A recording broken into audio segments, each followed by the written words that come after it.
Now let's look at different 802.11 standards that are out there.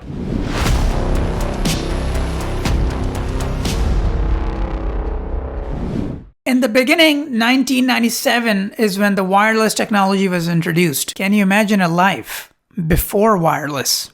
I cannot. So it's kind of humbling looking at this table here. It was at 2.4 gigahertz, 5 gigahertz wasn't supported, and the maximum data rate at the time was 2 meg.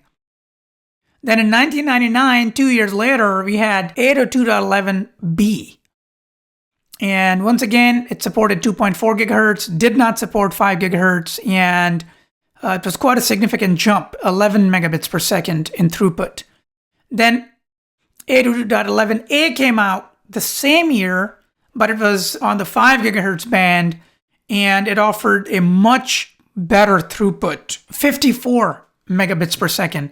But the reason 802.11a never took off is because at the time when B and A were introduced, there was a special silicon chip inside the access points that needed the 802.11a technology to be implemented. That was actually in shortage on a global scale.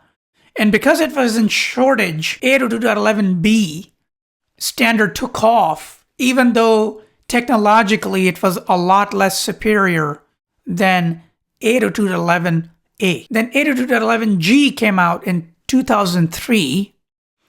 It also supported 2.4 gigahertz, but then the maximum data rate went up to 54 megabits per second. Then in 2009, N standard came out. It supported both 2.4 gigahertz and 5 gigahertz with a total maximum throughput of 600 meg. Then in 2013, standard AC came out. Did not support 2.4 gigahertz, only supported 5 gigahertz and a maximum throughput of 6.93 gigabits. And finally, the IEEE standard 802.11ax came out in 2019. This is the latest standard available today, supports both bands, 2.4 gig and 5 gig, and is 4 times the data rate of 802.11ac, which is absolutely insane. But to take advantage of this kind of throughput, you need all the wireless clients on your network that support 802.11ax. And that is the biggest challenge.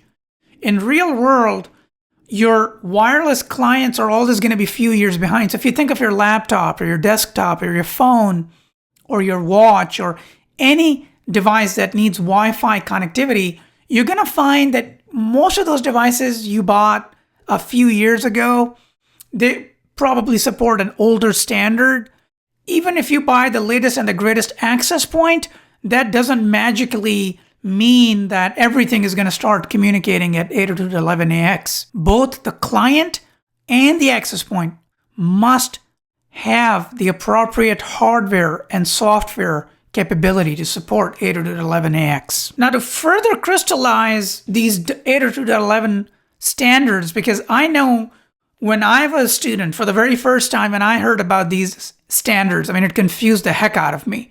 So I want to help you understand these in a much simpler manner. So think of it as your cell phone. A couple of years ago, we were all on 3G, and then 4G came along, and most of us are on 4G today.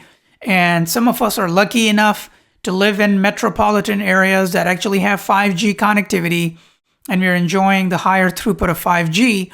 But the idea is that as we move from the previous generation to the next, 3G to 4G to 5G, it's inherently understandable and understood that 5G is better than 4G and 4G is better than 3G. So with this in mind, I want you to relook at the table we just looked at a moment ago. So here's that table again, but pay attention. To the left, there's more information. So a nonprofit organization called Wi-Fi Alliance introduced this idea of Wi-Fi Gen or generation.